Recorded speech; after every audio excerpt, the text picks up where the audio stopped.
Good evening, everyone. Can you hear me? Yep. Yes. So, thank you very much for coming along. As Stefan said, in a moment I'm going to introduce our panel. Just before we do that, I'm going to read out the guidelines for participation at the Students' Union, which is the Safe Space policy. And it says, in accordance with our core values, the Students' Union actively supports and promotes student participation within a safe environment at all times. The Union is committed to providing an inclusive and supportive environment without fear of racism, sexism, ableism, homophobia, or any other form of discrimination. In order to achieve this, we ask that every member pay attention to their conduct and behaviour and show respect to others when engaging in any activities hosted or supported by the Students' Union. This includes listening to another's point of view, using appropriate and respectful language at all times, and refraining from behaviour which can be perceived to be aggressive, intimidating, offensive, or discriminatory. Please remember, not all disabilities are visible, and members are free to self-identify as they choose. We recognise discrimination can occur wherever it is not consciously challenged, and the aim of these guidelines is to address this. Each person is accountable for their own language and behaviour. If behaviour is observed that is not in accordance with these guidelines, members may be asked to leave by a representative of the Students' Union. We ask all members to take challenges to their behaviour seriously. If you feel these guidelines, the Students' Union's values or equal opportunities policy are being violated at any point, please raise it with the chair or a union officer. But other than that, please have opinions and please share them throughout the event, either in real life or on Twitter. Now I'm going to introduce our panellists. In turn, we selected a random order, after which they will each have 3 minutes to introduce themselves and their background and their party. We're going to begin with Purna Sen, who is standing for Labour. Is this on? Okay, hi, thanks Gabriel, thanks for introducing me. I'm Purna Sen. I spend a lot of time in these lecture halls because I work in a university, and I'm quite accustomed to lecture halls being where people talk at students. And because of the format tonight, we're going to be speaking to you quite a lot, but I hope there'll be opportunity to hear from you too. And if there isn't time during the panel session, I'd be really happy to stay behind afterwards and hear from people who feel they haven't had a chance to say what they want to say and hear and get heard in terms of their issues. Yes, I'm the Labour Party candidate for Brighton Pavilion, where I live. As I say, I work in the university. I work at the London School of Economics, come down here periodically to see you. I help to run the Institute of Public Affairs at the LSE, and I teach gender. Before that, I've spent most of my professional life in the public sector. I'm a strong believer in public service, and I've worked in universities, in NGOs and women's organisations, in human rights groups. I was a director at Amnesty International, head of human rights for the Commonwealth Secretariat. So it's that spread of work here and across the world that I bring in terms of policy experience, working with politicians and in the political field, understanding the third sector and working a lot in it. And I have a cold. Excuse me, I might do that again. And so it's that combination of experience and skills that I bring to my candidacy to run for Labour in 2015. And my ambition is to be part of getting rid of this vicious government that we now have, and to turn this country back into one that's comfortable with itself and comfortable with its neighbours. I look forward to hearing from you and talking to you tonight. Thank you.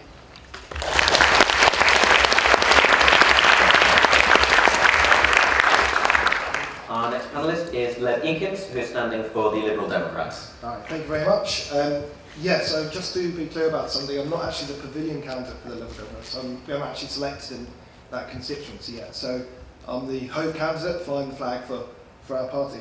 I thought I'd start my opening statement with a few lines from the Lib Dem preamble to our constitution, because it's very relevant. It inspired me to get involved in the party itself.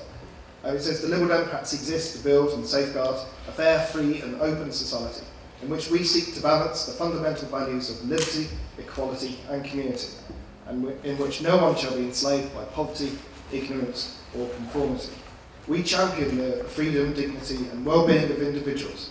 We acknowledge and respect their right to freedom of conscience and their right to develop their talents to the full. We aim to dispense power, to foster diversity and to nurture creativity. We believe that the role of the state is to enable all citizens to attain these ideals, to contribute fully to their communities and to take part in the decisions which affect their lives. Now, when I read those lines about 15 years ago, I found them really inspirational. But the reason I was reading them in the first place was because I was a massive fan of the Brighton-based band called The Levellers, who some of you may have heard of. They are awesome, and they wrote songs about freedom, liberty and social justice. I did some research on them and found out they were named after a faction within Cromwell's army in the English Civil War way back in the 1600s. They were also Leveller MPs at the time. And they produced a manifesto for widespread constitutional change, radically extending the franchise, equality under the law, general elections every 2 years and so on. Even though Cromwell won the war, the Levellers weren't as successful. But their ideals lived on and many of their policies were put into law through their successors in Parliament. The Whig and Liberal parties who held power for much of the 17 and 1800s. It was the Liberal Party which eventually became the Liberal Democrats. So I see the Liberal Democrats as the successors to the Levellers. About 15 years ago, I started to get really interested in politics, and because of my interest in the Levellers, I was drawn to the words of the Lib Dem Constitution. I was inspired enough to join in the year 2000. I also picked up the nickname Lev, around the same time, which is one known by today. Levellers have a lot to answer for, not only my name, but my political allegiance as well.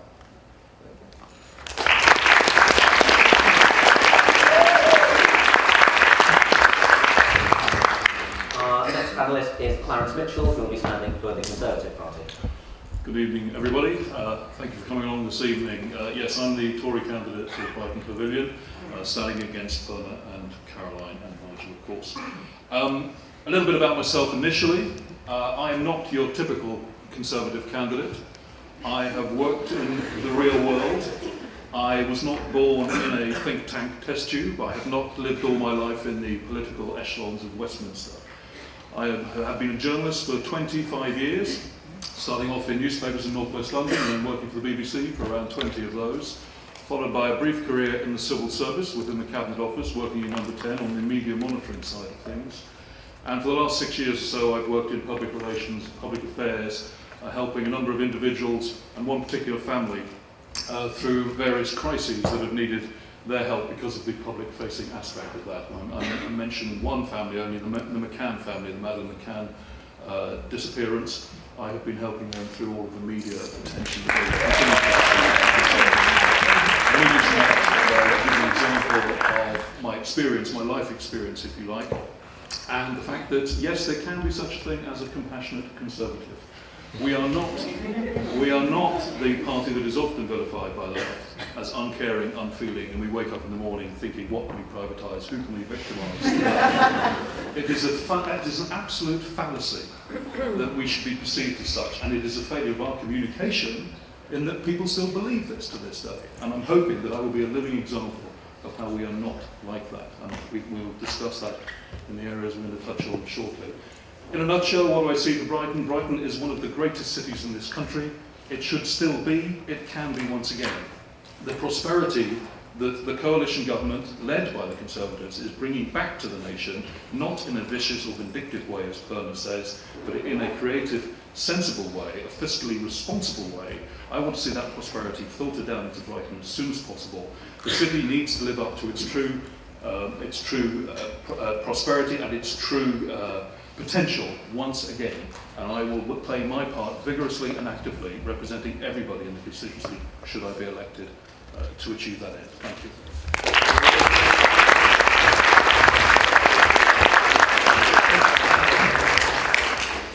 Our fourth panellist is Nigel Carter, who will be standing for UKIP. I've got one. Hello. My name is Nigel Carter, and you may be looking at me thinking, oh, there's that UKIP bloke. And, there's all that racism. Well, we're not interested in racism. We're the party of the Commonwealth, all the Commonwealth. And we want to be connected more with the Commonwealth. There are 1 billion people in India. And you might think, 1 billion is a big figure, but there are more people in India who can afford to buy a Mercedes, who are running their own businesses, than there are in the UK. So the potential of just India is enormous, and their legal system is related to ours. A lot of them speak English. So, of course, we should be more connected with India, but also the countries of Africa who should be selling us their agricultural production, and they can't really because the European Union is a customs union, a closed shop. They keep keeping everybody else's products out. So we don't like the European Union for that reason. But we should also be trading with all the countries around the world. We can't make our own trade deals now we're in the European Union. We've got to get out. Apart from that, which you might think, well, yes, Nigel, but the European Union makes us a lot of money. Well, since 1976, we've had a trade deficit with the European Union. a trade deficit. They're selling us more stuff than we're selling them.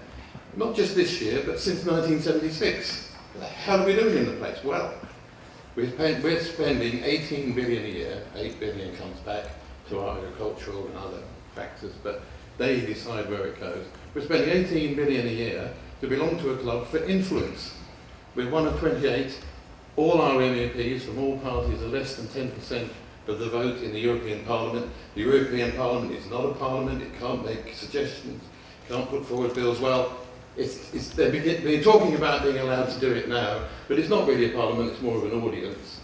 And then you've got the Council of Leaders, Cameron and the others, but we're only one voice out of 28. So we're not buying a lot of influence, and when we want things to happen, we can't get them. Oh no, it'll take years. The only people who get what they want, really, is Angela Merkel and chance. So that's the European Union. Who are we, what are we about? We're about the innocent person. We're all about the individual. You're born free, and you decide, along with the rest of us, how big our government's going to be and what it's going to do. They serve us, we don't serve them. And unfortunately, all the other parties are ready to big government and government bossing everybody about. And we don't want that at all. Complete opposite. Well, it's not. If you look at the evidence, just look at the experience. Look at the experience of what's going on.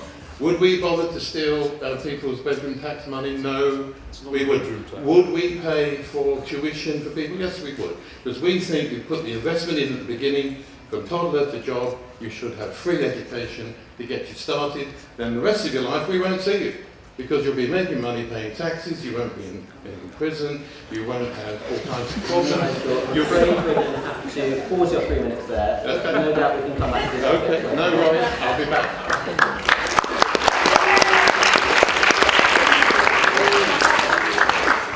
And last but not least, we have Caroline Lucas from the Green Party.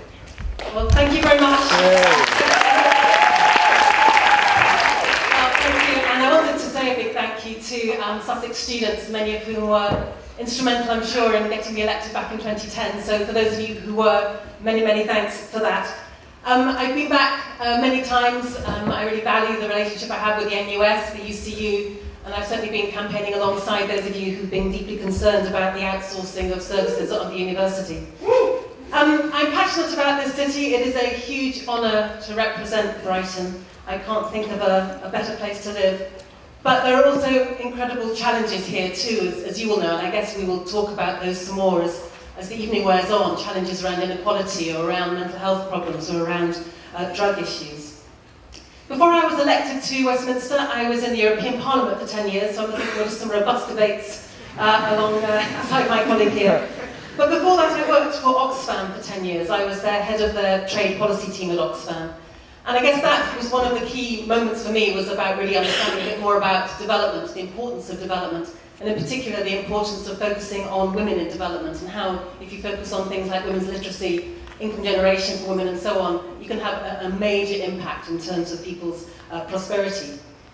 Another key moment for me was all of my activities with the campaign for nuclear disarmament. It was CND actually that got me into politics in the first place. This is going right back to 1986.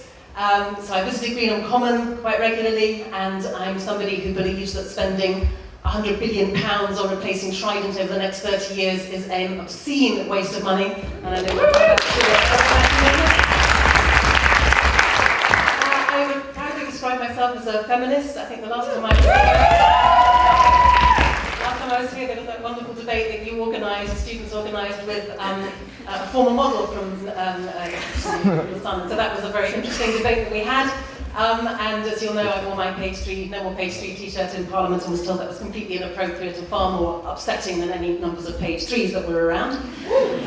Finally, just a few words on climate change. As you would expect, the thing that really motivates me right now is the real concern that I have that we are sleepwalking towards a catastrophe. If we don't act very soon, I genuinely believe that the life for us and our kids, and certainly for people on the other side of the world, is looking very grim.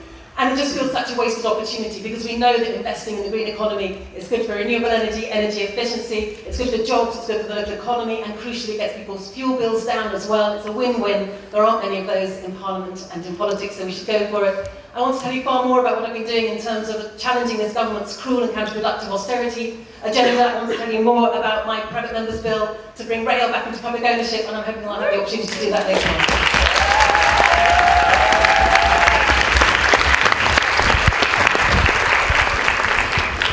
So, we now come to the question part of question time. We've got quite an ambitious list of 10 different questions to get through. I think what I'll suggest is that if people try to keep their initial remarks to around a minute, then people will be able to come in more than once if they want to. Our first question is, do you see the current marketisation of universities as problematic? Do you think it will restrict access to higher education for people from lower economic backgrounds? How, if at all, would you counter this process? Caroline Lucas, would you like to begin? Thank you very much. Well, it kind of continues where I left off in a sense, because I do see the marketisation of universities as a huge problem. I think that the whole idea that education is simply a commodity, that students are customers, really brings with it a lot of concerns, not least because it means that you're reducing the overall curriculum that's being offered. So if you're an art student, that's worth much less, it seems to me, than if you're a science student or a maths student. Far more money is going into that part of the education part rather than into the arts. I think the whole tuition fee issue is outrageous, and you know, the Green Party stood on a proud platform of saying we would scrap tuition fees, and the way we would do it would be to look at the proposal from the UCU, the University College Union. They talked about a business education tax, and a business education tax would just be a tiny tax on the top 4% of companies who make more than £1.5 million a year. And if you were to levy that tax, you would still have corporation tax in this country lower than the European average. So it's not talking about massively raising it, but you could raise enough both to ensure that people didn't have to pay tuition fees, and crucially, that the courses that student wants to follow are there and properly resourced. You know, of course, university is partly about getting a job, of course it is, and that's absolutely crucial. But I also am not apologetic about saying that I believe in education for education's sake as well. You know, if you want to go and study ancient history or whatever, I think that's fantastic. And I also think that actually the skills that you'll get in doing something like that, or classics, are incredibly relevant to the world that we live in. The same sort of skills that you're getting in that way are really important as well. So as well as challenging tuition fees and standing up against tuition fees in Parliament, I've also been opposing the privatisation of the rent book, the student rent book. Again, deeply concerned that if that rent book is privatised, then that means there's going to be no controls on how much loans can rise and so forth, and I think there are real worries about that as well. So, in a nutshell, I am deeply concerned about the commodification of university education. I think it absolutely undermines what my notion of education is about. I think, as Yeats said, education isn't about filling a pail, it's about lighting a fire. Maybe that's why government's a bit worried. They don't want you to be lit up with fire and you know, passion in your bellies. They'd rather you were a passive consumer of education that is doled out to you. That's not my view of education.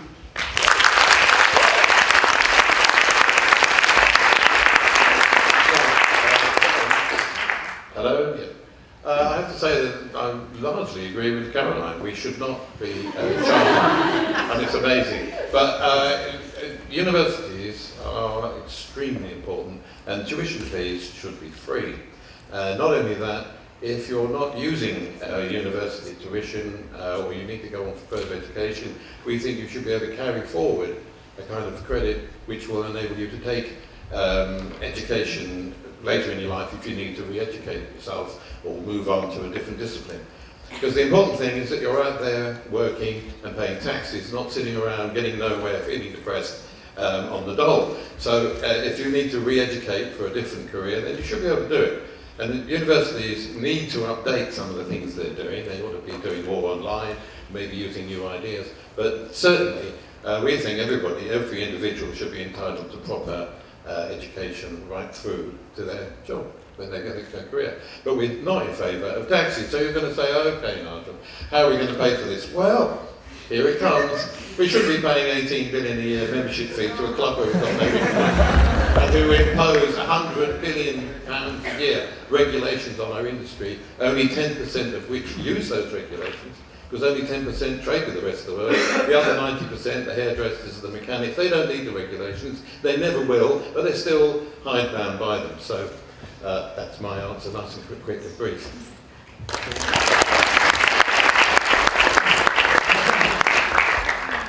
Sure.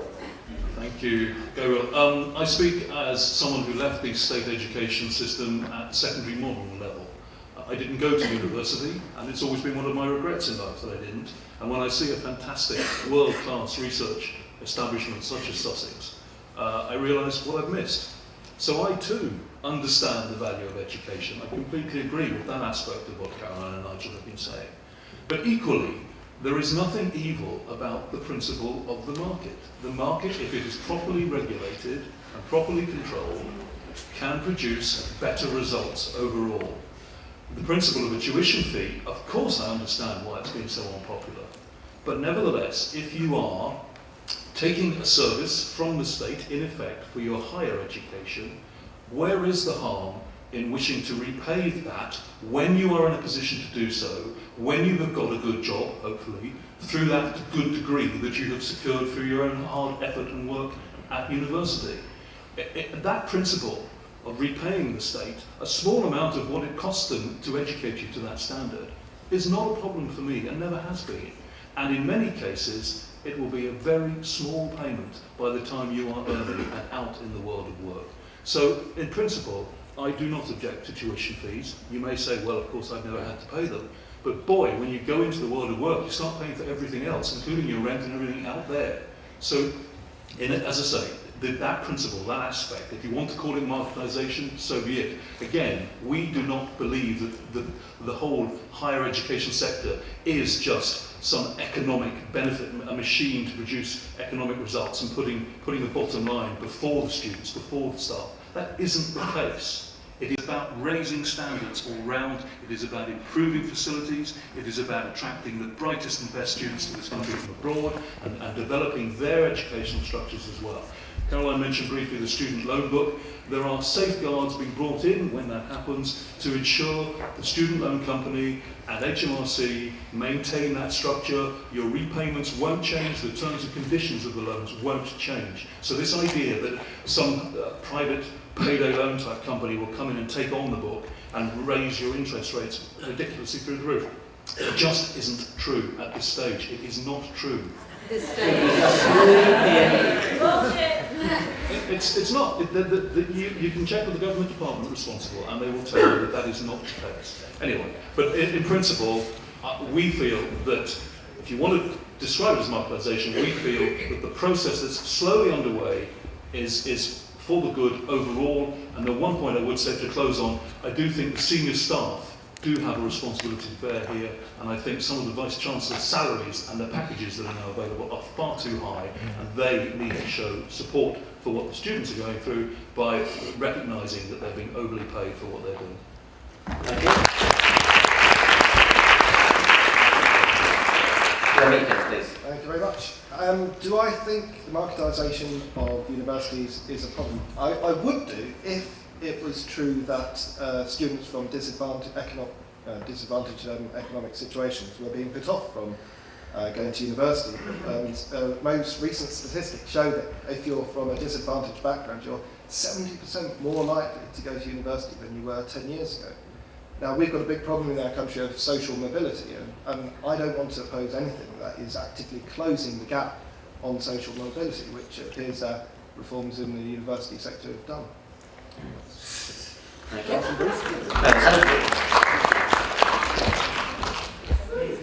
Thank you. Sorry. I speak to you as somebody who spends, as I say, a lot of time in university, so I see the impact of the changes in the higher education sector from the inside as well as from outside.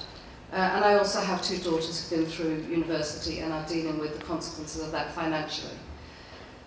The issue of access to education, higher education for students from lower income backgrounds is a really, really important one to my heart. I started teaching in further education in the East End of London. So I was working with young kids who were 16 to 19 who'd had a really difficult time at school. I also had a very difficult time at school and was expelled just before my A-levels, so I had a lot of empathy with them.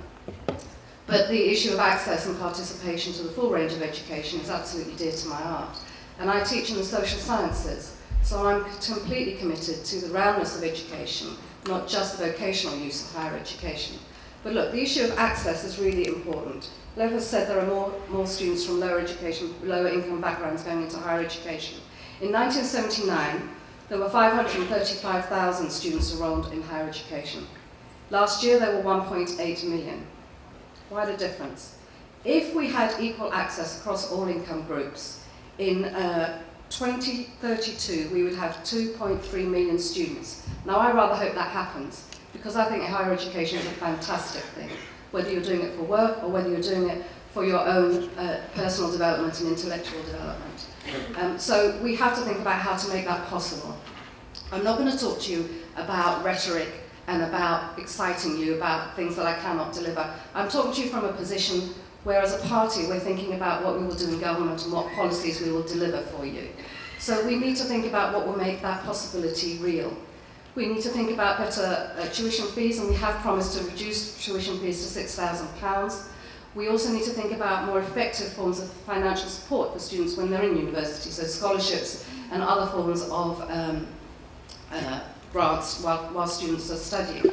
But for courses and subjects like mine and the school in which I work, the LSE, the withdrawal of government funding for non-vocational courses is really troubling. It means we rely much more on private sector funding, we rely much more on rich individuals to support our courses, and the relationship of those to universities is something I think we need to keep a watch on and make sure that universities and students in them absolutely protect and have their independence protected properly and maintained in the long term. So that's what I'd like to commit to.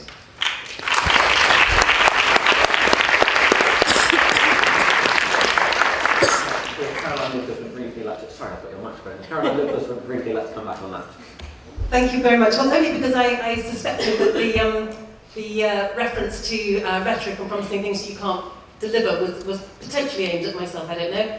And I just want to say that there's absolutely no apology for saying that I think we can do things differently, and I think we should do things differently. I think the role of opposition, if you like, is to set out different ways of doing things, at least getting them on the table, because frankly, you know, if the only option you've got on the table is do you want tuition fees at £9,000 or tuition fees at £6,000, that doesn't sound like a particularly radical alternative to me. And if there are alternatives, then we should at least be exploring them and putting them on the table. And then to Clarence, when he was talking about the student loan book, I mean, I think he gave it away when he said at this stage. I mean, that's a real concern, that at this stage we might be able to have all of those safeguards built in. But I'm not convinced that those safeguards will last into another parliament and the parliament after that. And I just think once you start going down this slippery road, we see what's happening. Because we know, you know, when the health service began to be privatised, when education started to be privatised, you know, it was all said that, you know, there will be checks and balances. But we've seen what happened was basically it set in motion a whole set of things now, where we're looking at more and more privatisation of public services, and I don't think it's a good thing.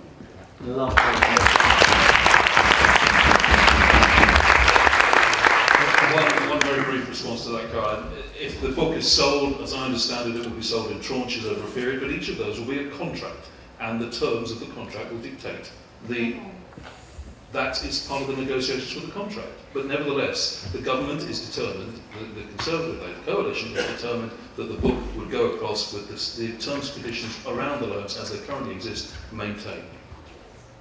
Thank you. Very last on this, Purna Sen would like to respond. Yeah, I suspect this is going to be a recurring theme. But I wasn't picking on you, Caroline. There are other people around this table who may not also make it into government next time. But I am going to be... but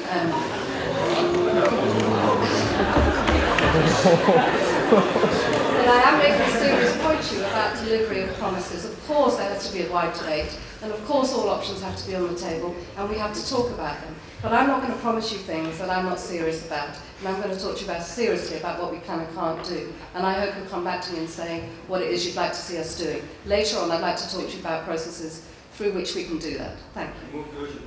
Let's talk about how. Our next question is turning to local issues, and it is, what do you think is Brighton's biggest issue, and how would you address it if elected? Clarence Mitchell, would you like to begin on that one?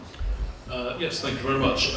As I said in my opening remarks, Brighton needs to be restored to the potential that it once had and can have again. And as far as we're concerned, the only thing that needs to be done to begin that process is the removal of this green experiment that the city has undergone for the last 3 to 4 years. With all due respect to Caroline and her colleagues on the council, we now have the obscene situation where a council can't even appear to be able to provide its core services, such as rubbish collection, recycling. They're bringing in ideologically based anti-car transport policies. They are the business. You only have to if you let me finish. You only have to ask hoteliers and businesses, taxi drivers, even the GMB, who are opposed, and many businesses working in the city centre who say that their trade, their deliveries, and their day-to-day economic lifeline is being strangled by the transport policies alone. That's before I even mention 20-mile-an-hour zones, cycle lanes, bus lanes, all of this. We won't go into the detail. You can criticise me for raising it here, but you only have to go and knock on the doors in the wards that we're canvassing, all of us are canvassing, and it is universally now said to us on the doorstep, the Greens have to go. And it's true, I'm not lying. You can go and check doors even yourself if you want to find that out. So we believe that the ideological experiment, effectively, that the city has undergone for the last few years must end, and that we need common sense, fiscally responsible government coming back in both at the local level and nationally. And as I say, that we see as the main priority to begin to rectify things in the city. Thank you. Thank you. Eakins, what will you do with Brighton? Right, so I think the biggest issue facing Brighton at the moment is over housing. Housing costs in Brighton are extortionately high, comparable to some areas of London. And I think the brutal truth is that we're a small, compact city, and there's not enough housing to meet demand. It's a classic supply and demand issue.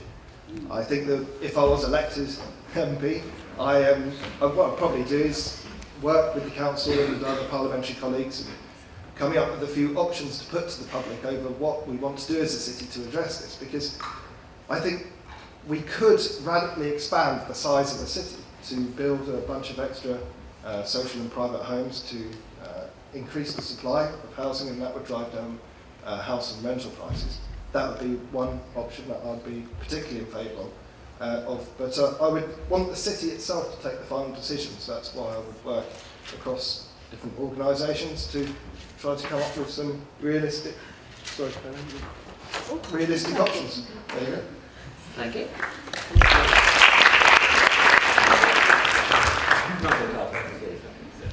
Okay, well, I do find myself agreeing with Clarence about the Green Council, although actually I think Caroline Lucas has done quite a good job. Right? Actually, spending nothing in Parliament against all those other people. But the Council has been a disaster. They threw one of their own members out of their cabinet, one of their own cabinet members out of the cabinet for being a Christian. I mean, this is intolerance. And the problem with the Green Party is that there are two things at once. One is apple pie and motherhood, all nice stuff, which obviously I'm going to agree with. And then there's the other side of it, which I find authoritarian. They know better, they're going to tell you what to do. And obviously in UKIP we wouldn't support that at all. Now, as far as Brighton is concerned, there's such a list of things that are wrong with Brighton, but at the same time, it's a vibrant city. There's a lot of people come here every year. 2 million visitors come to see the pier. It's really got a lot going for it, but there's a lot of things which are being neglected, and it's mostly around poorer people. The accommodation in the town, a lot of the older houses are in a hell of a state, and they're really just being used as cash cows, and no one's putting any investment in them. It's just patching and patching and patching. A lot needs to be repaired. We need a lot more housing because people are really struggling on the housing front. It's unemployment is a problem.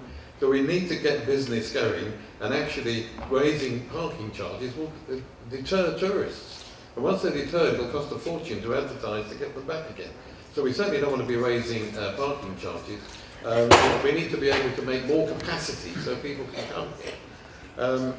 As for the 20-mile-an-hour thing, yeah, there are places where there's so many people on the pavement. The 20-mile-an-hour thing is actually good. It's a good idea to have a 20-mile-an-hour limit. But there are stretches where it's really a bit pointless, especially as going at 20 miles an hour, you actually produce more pollution in some cases than others.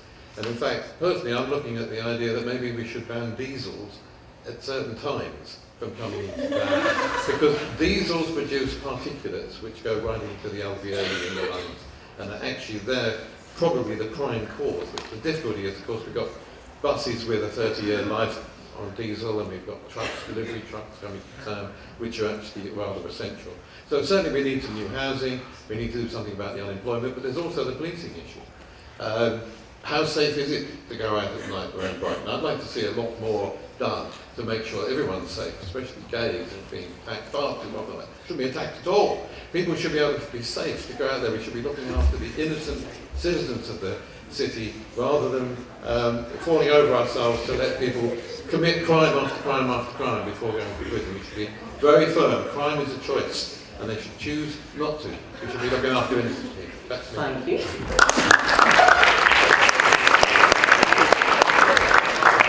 I think we can now ask Purna Sen, Brighton speaker. Thank you. Sorry, thank you, Gabriel.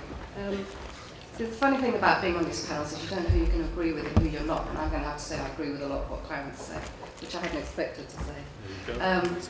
But there's two aspects in which I want to answer this question. Firstly, it's about local issues. Secondly, it's about national. Clarence is absolutely right, but if you go out and listen to what people in the city are saying, and we've been doing that in the party for about 15 months every week now, and so we've heard from a lot of residents across the city. The spread and depth of opposition to the council and that's running them is quite striking. I expected to hear it, but I have to say I've been surprised at how vehemently people are really fed up with the administration that's running their lives and failing to provide basic council services that everybody needs to receive.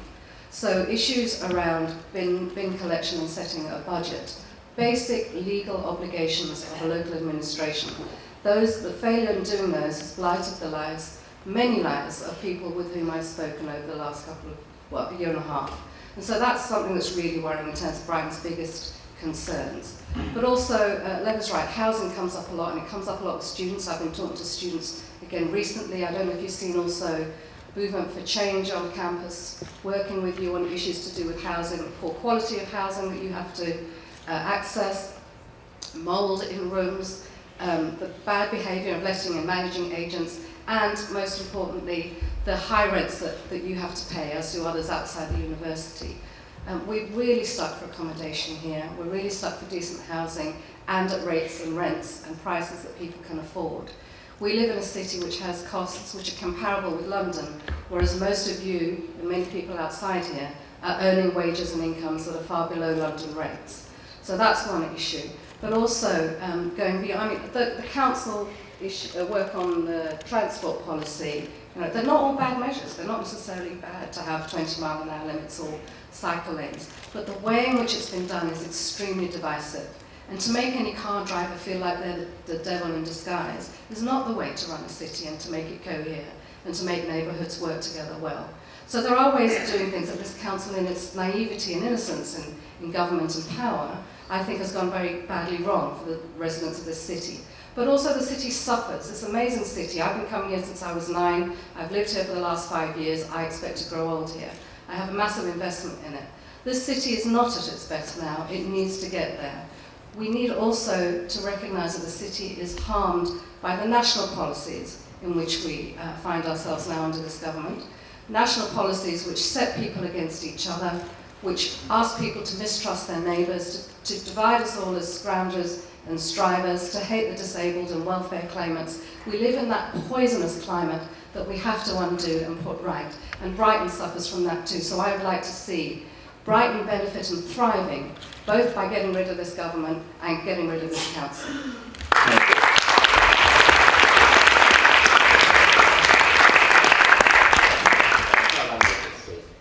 Well, thank you. There's so much to potentially respond to there that I could probably use up my whole time on responses rather than saying proactive things. What I would say is, on the issue of the setting of the budget and blighting of lives, I mean, it was Labour who voted for a council tax budget freeze back in 2012, which radically lowered the actual council tax base that we have in the city, which made it that much more difficult to be able to spend on things that we wanted to do, like, for example, more to some of the women whose allowances were not as good as the allowances of the bin men. That's a long and involved conversation, which I'm very happy to go into afterwards. But I just think that, when you've got Labour both voting against that initial rise in council tax, which shocked, frankly, Labour parties all around the country. And were it not for the fact that Labour was so keen to get rid of the Greens here in Brighton, I don't think they'd be doing it, but unfortunately that was what's their main objective. Then, if we weren't having the tax base of the council cut so hard, then we would be in a better position to be able to provide the quality of services that we would love to do. In terms of the main issues facing the city, then for me, I agree with people who've talked about housing. Nigel spoke about poverty, but for me I think the word is inequality, because there is just such a range in the city. If you're around the North Lane or in the lanes, it's buzzing, people have got money, people are sitting out in cafes, you'd think that the whole city was utterly prosperous. And yet, we know that there are real areas of inequality and poverty in the city, that life expectancy for men in the most deprived areas of the city is 10 years less than in the well-off areas. For women, the difference is around 6 years. And I was told a really shocking story about some people on some of the edges of the city whose kids haven't been to the seafront because they can't afford the bus fares, which are pretty expensive, and they don't have cars, and they haven't actually seen the sea. Now, if that is true, that just feels absolutely heartbreaking to me. So, to me, what I think we need to do in this city is to do a huge amount to address inequality. I'm proud that one of the first things that the council did do, actually, when they came in, was, first of all, set up a living wage commission, and now we have more private companies in Brighton signed up to living wage than anywhere else in the country. I'm proud as well that they introduced a differential. One of our party policies is that one should strive to ensure that the highest paid people in an organisation are not paid more than, say, 10 or 11 times more than the lowest paid. You'll know that in some businesses, that factor is hundreds and hundreds. And inequality matters. And so what they did in the council was to reduce the pay of the chief executive and the leader of the council at the time, and increase the pay of the lowest paid. And I think that's a really positive thing. In terms of what I would be doing more in Parliament, I mean, I've absolutely been there fighting this government's austerity measures, because I see on a weekly basis, on a daily basis, in my advice surgeries, the impact of the incredibly cruel and counterproductive measures that this government is pushing through. And I'm thinking of people with disabilities, for example, who are assumed to be guilty unless they're proved innocent of scrounging. That they are put through the most humiliating processes through ATOS. The number of wrong assessments that ATOS makes, they're the organisation that assesses whether or not you're eligible for disability benefit. The number of wrong assessments they make means that 50% of appeals are actually upheld. In other words, in over half the cases here in this city, those are upheld on appeal. So we absolutely need to stop this war on the poorest, stop this war on the most vulnerable. It is outrageous and unacceptable that at the same time that they're reducing tax for the richest and they're not taking much notice of bankers' bonuses, it's the poorest in this city and elsewhere who are bearing the biggest brunt of the government's cuts. So I think we absolutely need to address that. Thank you.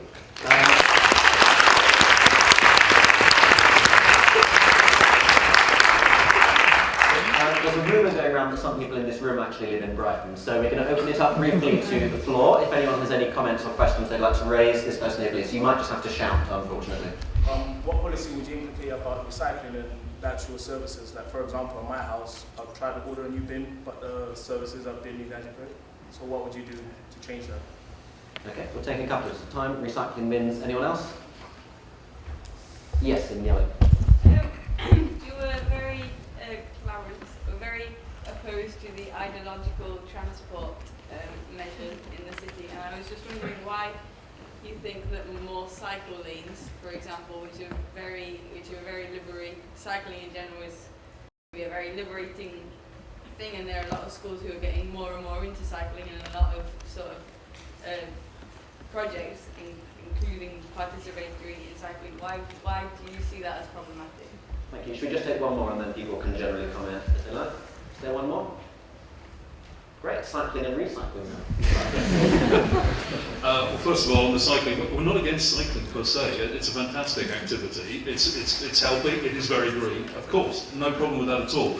The issue we have had, and I think Purna will probably agree with me on this, is that the ideological drive behind the broader transport policies has led to situations where cycle lanes have been put in places where they're not necessarily fully used or needed, where 20 miles an hour zones are brought in across the city. We call it a blanket, although Mr. Kitcat, the council leader, would disagree with us on that, but they're everywhere, or it feels like that. We're not against 20 mile an hour zones in themselves. Outside schools and hospitals and where there's a need for them, of course it makes perfect sense, and we would be entirely in agreement with those. One of the first things the Tories will do if we gain control of the council again is do a complete review of all of the Greens transport policies.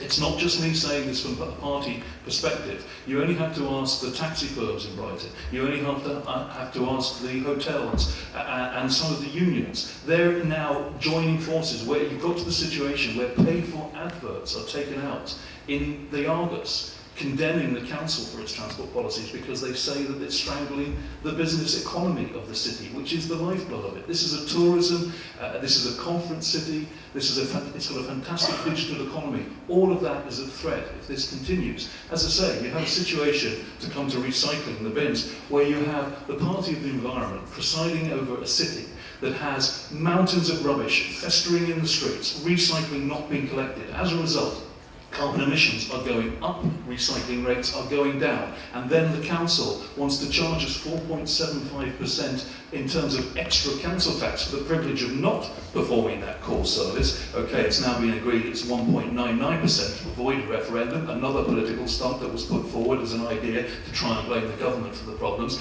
These are core services that the council should be providing out of its existing revenues. Other councils across the country manage to do it. There's over £1 million sitting on the table from the government to help the council freeze its council tax. That was our position all the way through the recent budget negotiations. That was turned down. So what we're saying is the council, and Purna said it, it's naive in terms of its administration experience. It's ideologically doing what it feels is the right thing, and many of the issues the Greens fight hard on are entirely appropriate issues to go for. Brighton's a radical city. Of course, I understand that. But in terms of the common sense, practical policies that mean something to people's daily lives, living and growing up here, working here, they are out of touch. Briefly, on affordable housing, I couldn't agree more. We need more of it. We need also a lot stricter controls on rents. We need road landlords to have far greater enforcement action taken against them. Some of the work that Shelter and the Brighton Housing Trust are doing is fantastic. And if I were to be elected, I would be encouraging that and making sure that student accommodation exactly was improved, but also we should be building more in Brighton. The problem here is, where do you build it? We are surrounded by the sea and the South Downs. It may mean that we have to go up. There may have to be more tower blocks built, but nevertheless we need that accommodation here, because without that housing, the demand grows for the existing houses, forcing rents and prices even higher and making it even more difficult for the underprivileged. We are not victimising the poor. One final point to answer both Caroline and Purna. This idea that we are a government that is vindictive and is changing things for the worse and victimising the poor, it is categorically not true. We are repairing the economy. The economy is recovering. Have you seen the GDP figures recently? It's not lies. They are independent. Food banks existed under the Labour government. They've existed for years. They've grown because people have become more aware of them. But nevertheless, unemployment is falling. Even in Brighton, unemployment is dropping. These are tangible facts. The government is turning the economy round for the better, and to portray it as a victimisation exercise is just simply wrong. Les, would you like to come in? Yeah, sure. Hello there, hi. Just on the recycling thing, on a practical level, I'd advise you to get in contact with the council to get your bin sorted out. You have choice. And what party does your councillor represent? Do you know what party your councillor represents? Green, okay. And maybe Caroline might be able to get something done. But yeah, the recycling thing is an interesting one, actually. A couple of years ago, Birmingham City Council had a bunch of former employees approach them saying, hang on a minute, we've just found out that a bunch of guys, men mainly, have been in receipt of a huge amount of bonuses over the years, and we weren't able to get those same sort of bonuses. And they were predominantly women working in the care sector, And it was normally bonuses over working unsociable hours, like over Christmas and bank holidays and that sort of thing. So if you can imagine old people's home, lots of people taking extra hours over the unsociable hours on those occasions, and they don't get the bonuses that the predominantly men working in waste and recycling sector get. And a judge agreed with them.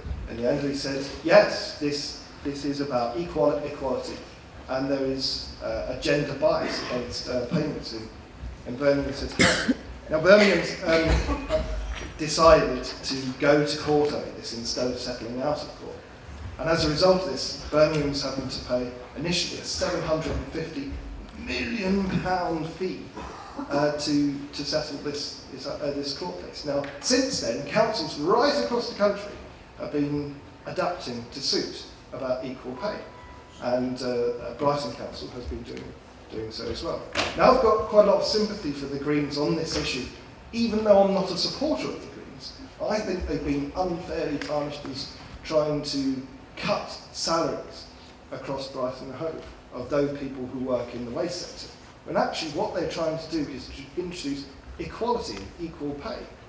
And I suppose, being someone outside the Green Party, I've got an unbiased analysis of this, but what the unions have done is almost unforgivable. They're now working to rule, and they've got the most modern fleet of waste and recycling vans and trucks in the country. And yet, somehow, if they've got even the minest of defection about them, they're returned to base. And for the last few months, we've really struggled in the city of getting waste collected. Now, this is really, really frustrating for everyone involved, because it seems like GMB, the Labour supporting union, is almost punishing the city for electing non-Labour MPs and a non-Labour council. That's my suspicion. If we could just pause there and pass straight over to Purna Sen. Your comments on cycling, recycling and strikes. Thank you. So we didn't get your name, but I think the issue about bins and recycling is something I've heard quite a lot about, and other people have told me when we've been knocking on doors that they have similar issues about where they get to recycle, how often their recycling happens, and how to get bins and how to get replacements. I'm really sorry that your councillor hasn't been responsive. I do hope that you're able to go back to them and try and get a better response. But if not, I'd be very happy to take your details and see if there's anything we can do to help you get that moving along. Cycling, fantastic. Why shouldn't people cycle? I'm a bit scared of cycling. I don't like big buses and transport big things next to me. But I'm very happy for people to cycle. I completely recognise its usefulness, its cheapness, its healthiness. And I don't think that's so much an issue. What I do think is an issue is that there becomes a message in this city that cycling is the only way to be a real Brightonian, and that any other way has no validity and has all sorts of badness associated with it. Now, I've been a single mum. I've had to run around with taking kids to nursery, to school, to go to work, and I know that I couldn't do that on a cycle. I know, it just wouldn't work. And I recognise that people who have to cope with complicated lives might need to work in different ways to get their transport work efficiently for them. And people who are disabled, people who are older, and perhaps have other mobility issues, need to have a variety of options open to them that are affordable and that are equally valid. So what we need to be looking at is an integrated transport system for the city that works for all and makes no residents feel punished for who they are and what they need to do, rather than choose to do out of malice, almost, it seems. Thank you. We'll take a quick comment from Jessie, since she's been waiting patiently, and then we'll move over to Caroline. I just wanted to make a quick comment about cycling. Myself and Lindsay actually run several kind of community cycling projects that encourage particularly young people to get out cycling and new international students to take up cycling. And firstly, I want to say, obviously, there are some people for whom cycling in the current situation that we have is not possible. But there are many examples, for example, Amsterdam and Copenhagen, where young single mothers manage to take their children to school and to work at the same time. And that's all about the infrastructure that's provided. And also, your comment started with, I don't like cycling because I'm scared of big buses. And I think that that's been one of the things that the infrastructure, the cycling infrastructure in Brighton has been brilliant at doing, is separating cyclists from the big buses, because that is scary and that is worrying. And I just think that needs to be expanded upon. and not cut down and not said that, okay, only young, fit people can cycle, because that's not true.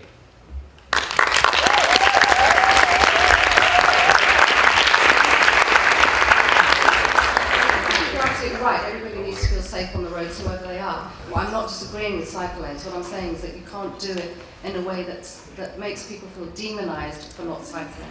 That's Thank all.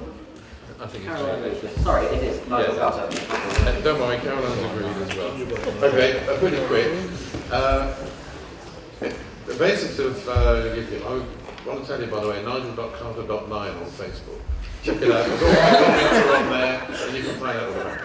As far as cycling is concerned, I think the problem we've got, we spend a lot of money, a couple of million here, a couple of million there, on cycle lanes to nowhere. You get to the end of the cycle lane, there's nothing else. Now, one of our key aspects is participation. So we think that if a particular area wants to have a proper cycling area, it should be able to have the scheme that they want. And it should go out to the people there to decide what they want. Each ward can choose where they want to have it. But personally, I'm not very much in favour of cycle lanes, because I think at the end, you're back in with the traffic again. And I would like to see a properly coordinated, worked out scheme where particular whole car lanes or roads or even streets are turned over to cycling, so that you have a kind of a skeleton or a nervous system of cycleways that means you can get from anywhere to anywhere without having to be mixed up with the dangerous traffic, because too many people are dying.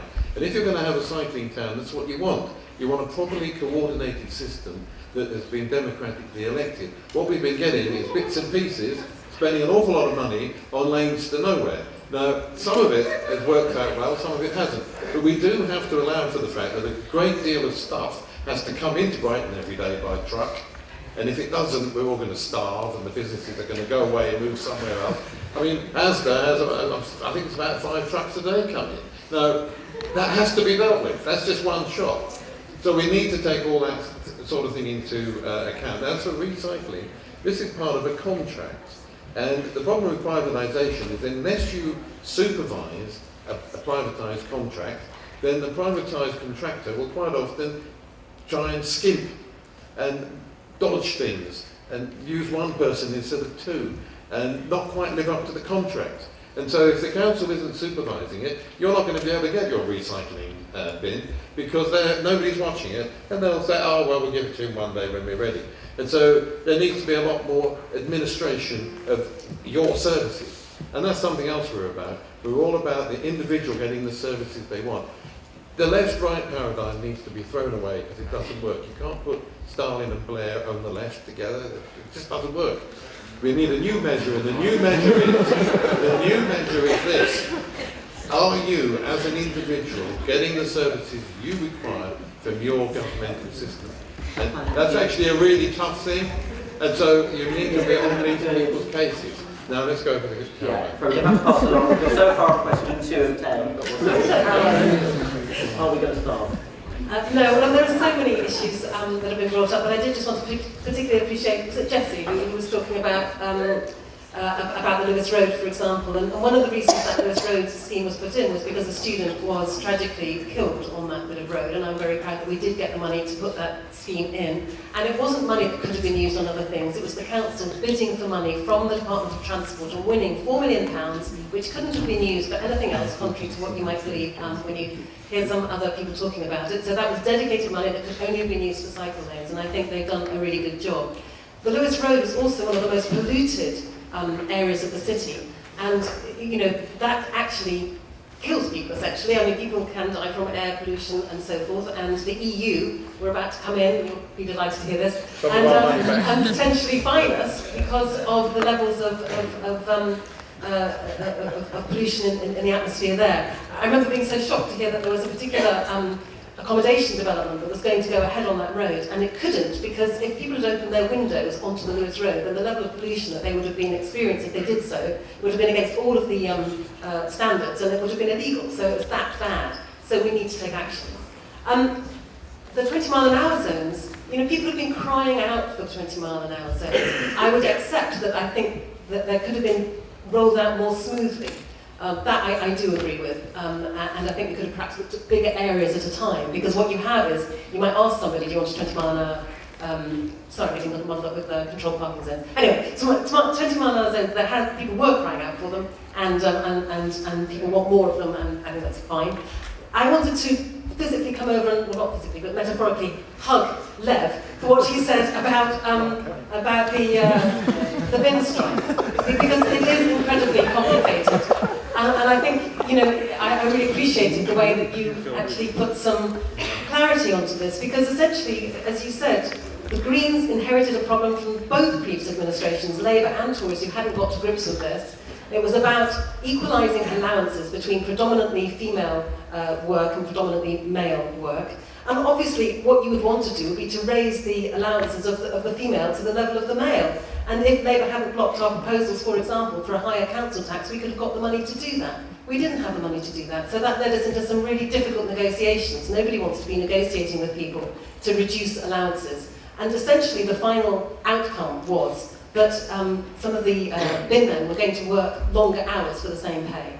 Now, as Lev suggested, there are still some teething problems with that, and there's still some difficulties getting it embedded. But the reality was that if we had not acted, then we could have been facing, you know, proportionately the kind of fines that Birmingham was facing. So this was basically a ticking time bomb that we inherited when we came into, or the council inherited when they came into the administration. So it was a really, really difficult case, but they did the best that they could.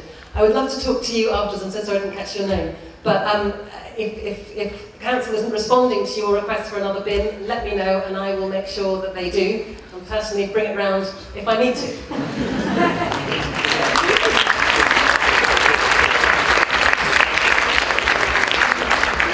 We're going to take two very quick audience comments and then move on to our next question. Lindsay's been waiting very patiently. Okay, so regarding the cycling issue, I'm a cycling advocate in Brighton and Hove. I am. And actually, I've been... The idea of cycling, first of all, it's very popular in more developed countries than ours because it's an equalising platform. More people can cycle, it's cheaper, for instance. The prices of the buses in this country, in the city, are outrageous. I personally come from a working class background. If I'd have had to pay these bus prices, I wouldn't have been able to come to this university. I've never got the bus to university because it's too expensive. Cycling, like, we provide a service that's £20 a term. That is just, the differences in prices are just crazy different. So that's one thing. Also, if you have a bike, you're more likely to stop at a shop on the way home. There is extensive research where it promotes more economic activity within a town. People don't have to go and find a car parking space. They don't have to worry about car parking charges. They can just look up their bike. More bike parking spaces facilitates that extra economic activity. Also, if you're fitter, you need to eat more, so you're going to buy more food. And also you're happier, so you're more likely to go to the pub. Like so actually cycling is, you know, it fosters economic activity in all areas of life. Also, it's the poverty equalising platform. I work in schools where kids use bikes to get out of the crappy situation they're in. They use it as therapy, they use it as transport. It's spatial freedom. Like, we should be facilitating this for the poorest neighbourhoods in our city. I really think that's important. Also, the bike lanes that the Green Council put in, they're actually setting the EU example. People are looking to Brighton saying, wow, Brighton's doing this, that's amazing. It's setting an example. I really support that. And also, we can't forget where this comes from. People have died from the lack of cycling culture in this city. I work with people who've had broken backs. They've had like mental breakdowns. I'm not exaggerating. From having car accidents, you feel like you feel like you're being attacked on the road. That needs to change. And also, to reply to you, Purna, there's been extensive research on the Lewis Road particular, and actually it's been found that most car drivers are solo car drivers. There's not actually anyone else in the car with them. Those are the people that we should be trying to get on their bikes, because they could be, and that would just make life better for everyone in Brighton.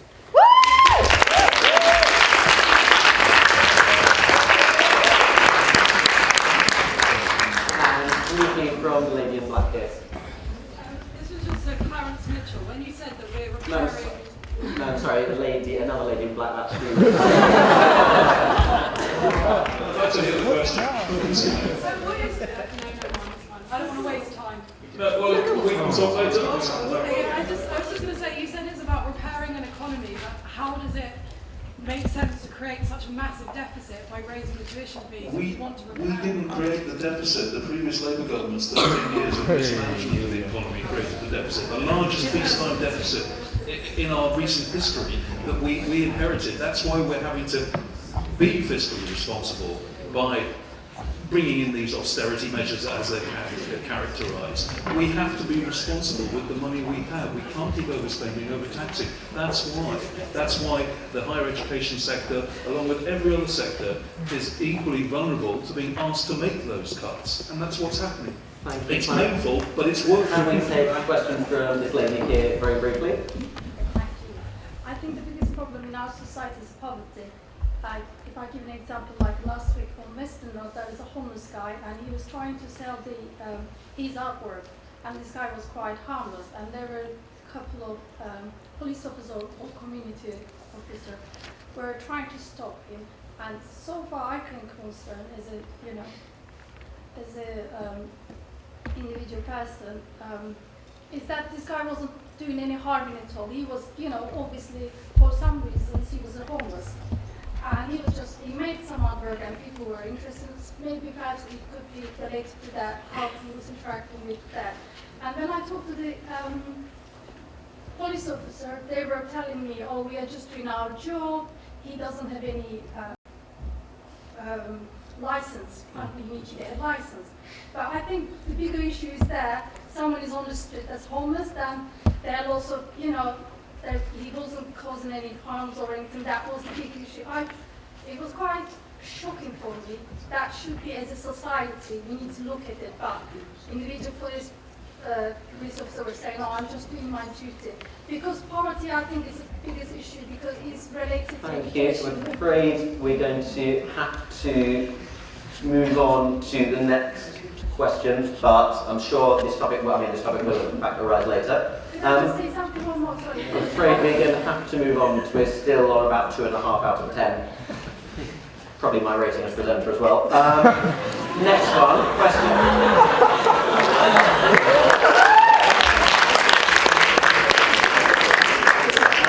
Our next question has been sent in specifically identified as being for Purna, and is in light of the Labour Party's announcement that they will keep Michael Gove's education reforms, which have been condemned by a majority of education professionals, as well as by the Association of Teachers and Lecturers. What can you say to us, students in higher education, many of us with siblings still in school, to convince us that Labour has not abandoned all emphasis on proper education reform?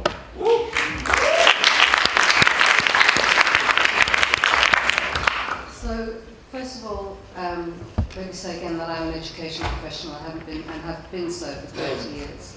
So my investment and interest in education is for your siblings, for you, for my children and everybody else who comes through the systems. I think it's a slight misrepresentation to say that all education policies that Labour has committed to have been condemned. Labour's interest is in the 50% of young people who don't get to university either, unlike you and me, but Clarence, for people with your sort of background who want to study but haven't found effective routes into post-16 education. So reforms that we've committed to include the new baccalaureate, vocational provision for people through school, commitment to the EMA, returning the EMA, to which I have a personal commitment, having seen many kids in London where I used to live before and outside, who benefited from that and who went to stayed on in education for the first time out of anybody in their families. It's very important, and we've committed to reintroducing that. Labour has a proud history of investment in schools. We've committed to and to respect for the teaching profession. We've committed to having no more free schools, to having only qualified teachers with our kids, all our kids. It's not only those in private schools who deserve a decent education and good chances in life.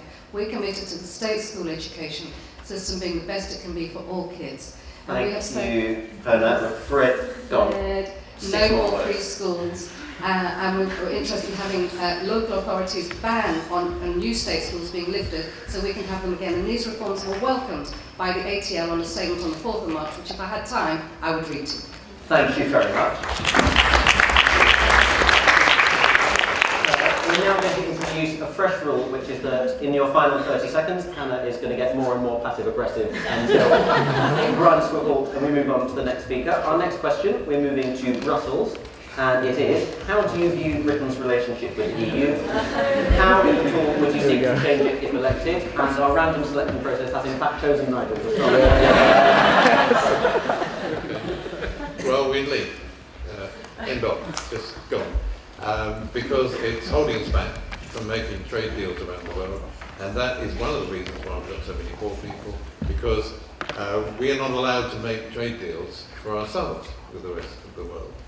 Now, Iceland can make a trade deal with China, we can't. We have to rely on the EU. And when the EU makes a trade deal, it makes it in the interests of all 28 nations, not necessarily us. So we don't need the EU. The EU is actually shrinking as a part of world trade. It's gone down from 30% to 17%. I'm already getting the signal. Looks like I can't go much further. We want to get out and just have a free trade deal and stop them running our country, because if the European Union is running our country, we're not. And we should be running our own country for our own interests. Thank you. Let me I'll be very quick. I'm an internationalist, so I'm very much in favour of global unity and all the states coming together and everything. I think in doing so, if we did have a global government one day, then wars would hopefully cease and there would be a great march of progress towards equality and everything would be wonderful. I mean, I'm very much pro-EU as a result. So, yeah, if the unbelievably pro-EU compared to Nigel Carter, of course. And you know, if the EU was crystal meth, I would definitely be Walter White.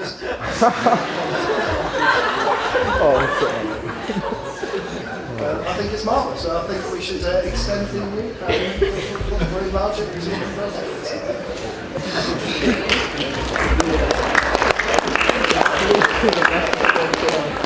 Clarence, what would you use? I'll steer clear of analogies like that.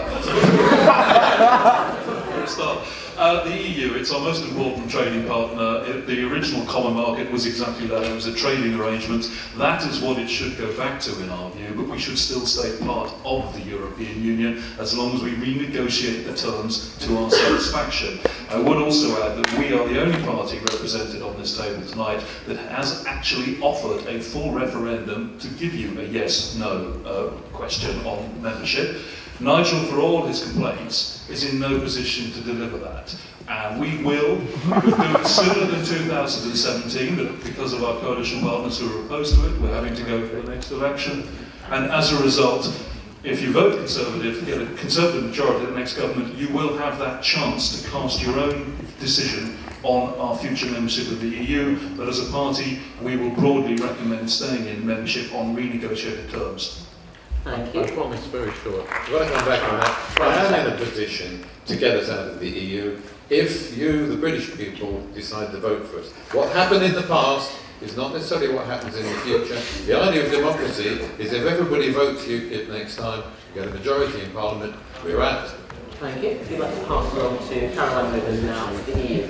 Thank you very much. Well, actually, the Greens do support an in-out referendum, not because we are anti-EU, but because we're pro-democracy. Yes. And I think there is, you know, a strong feeling out there that people haven't been consulted enough about the direction of the EU. Having said that, if there were such a referendum, I would be arguing passionately that we should stay in the EU. I don't deny that there are some major problems with the EU. Having been in the European Parliament for 10 years, I have highlighted many of them. The fundamental democratic deficit. I don't agree that the Parliament is just an audience, but I do agree that the Parliament should have more powers. The Commission is the organ that has the power of initiative, the Parliament doesn't, so we need to make it more democratic, accountable, transparent. But there's a real crisis of legitimacy as well, and that really matters, and you can see that in the turnout in the European elections and so on. People don't know what the EU is for anymore. So I would love to have a big debate out there talking about the EU with a new big idea, which would be around sustainability and social justice, which would be about the difference that a community of values, not just a narrow economic body, can actually deliver in terms of a better quality of life for everybody.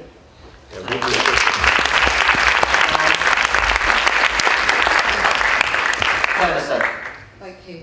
I think the important thing to note about Europe for me, given the areas I work in, my interests, are that our protections that we have for labour, for leave, for working time restrictions, for directions on how long people can work and when they take breaks, for maternity leave, for equality legislation, a lot of them emanate from the EU. So I think to deny that history that we have and that connection and the benefits we have from the EU would be a mistake.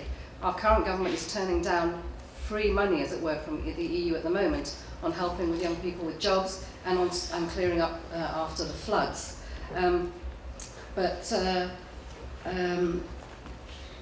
The other thing I would say is that if reform becomes more of a priority in the debate, if there are reforms on which we want to have a discussion and that are on the table, then it would be wise to have a discussion around whether or not we're in the EU. But I would say it's better to be there than not, and I would also say to you that all my conversations with local businesses in Brighton are totally in favour of being in the EU. The benefits they get, they say, are enormous, and it would be a massive blow to their business potential if we were to come out of it. So I'm totally committed to it, and I agree with Caroline. I think a debate around the benefits of the EU, and hopefully we'll have that in the months leading up to the elections in May, would be good for us all. So will Ed Miliband commit to a referendum as well? Well, I think Ed Miliband will answer that question when he's ready.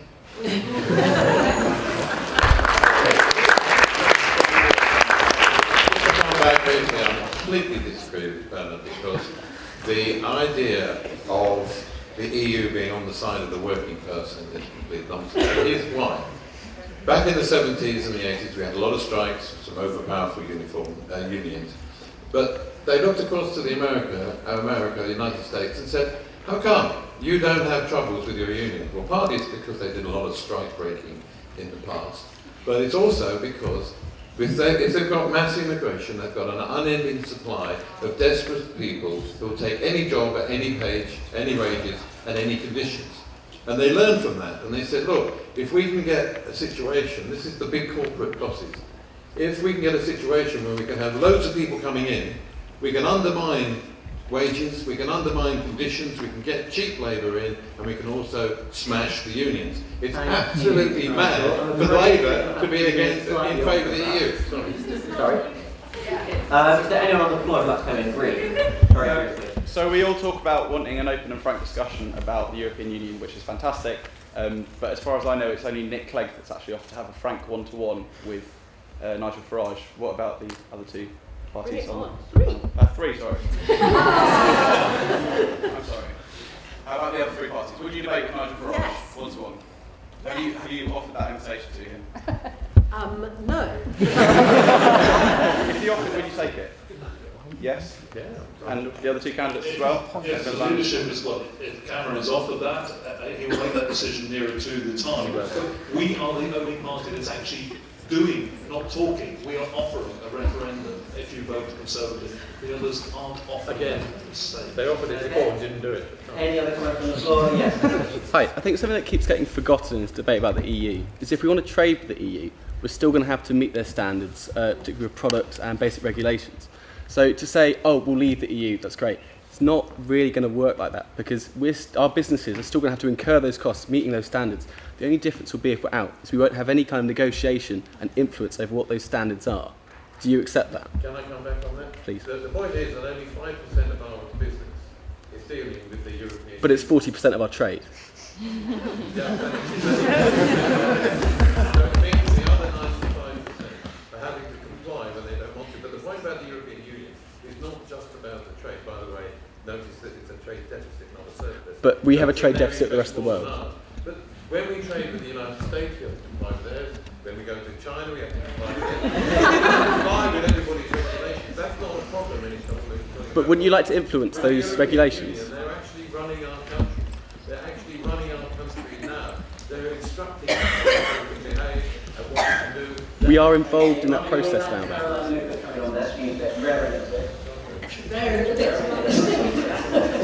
I was certainly going to agree that I think that the logic of Nigel's position is absolutely that they lose all influence, and yet they'll still be subject to those same measures that are being decided by the EU.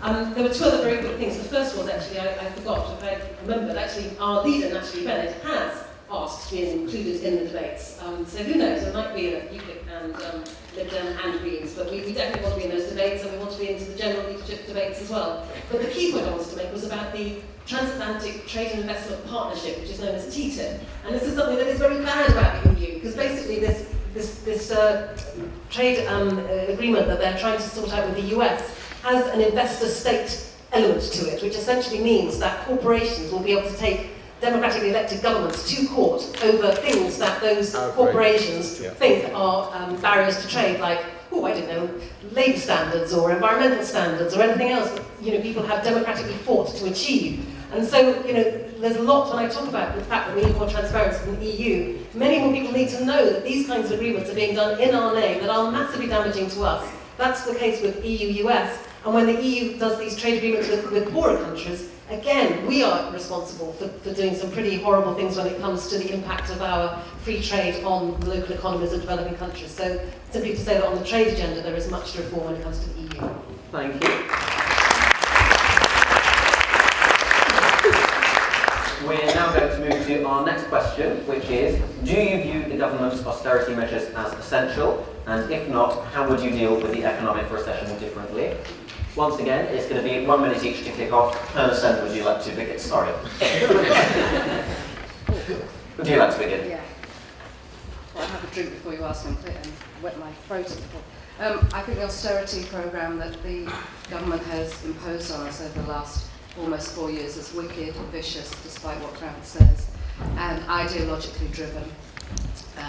If you look at the bright young thinkers of the Tory party, no offence to you, Clarence, but in Britannia Unchained, you'll see they're very clear that their agenda as they move forward as a party and their young thinkers is to take on statism and its proponents.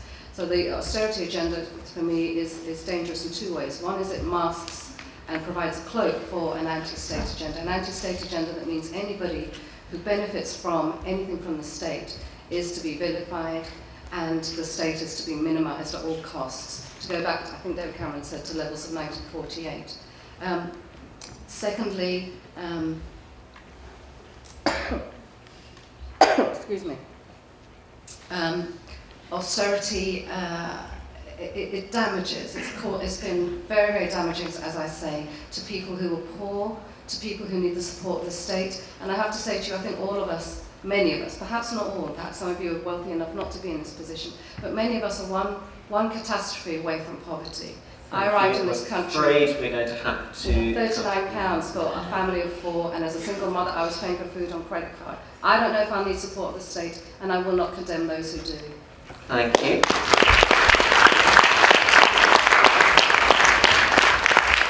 Eakins, austerity. Yeah, we definitely needed it because the country's credit card was totally maxed out by the last Labour government. And between the years of 2002 and 2008, the last Labour government overspent £33 billion every year. That's money it didn't have. It borrowed £33 billion for those 6 years of growth. It was having to borrow all that money. Now imagine if we had kept the economic situation under control during those 6 years, then we would have been in a lot better position now. Instead of being vicious and wicked and vicious, and I totally disagree with that. If you look at Spain, Greece, Ireland, those governments did not introduce austerity quick enough, and austerity was imposed on them under extremely punitive terms by outside bodies such as the IMF and the EU. Thank you.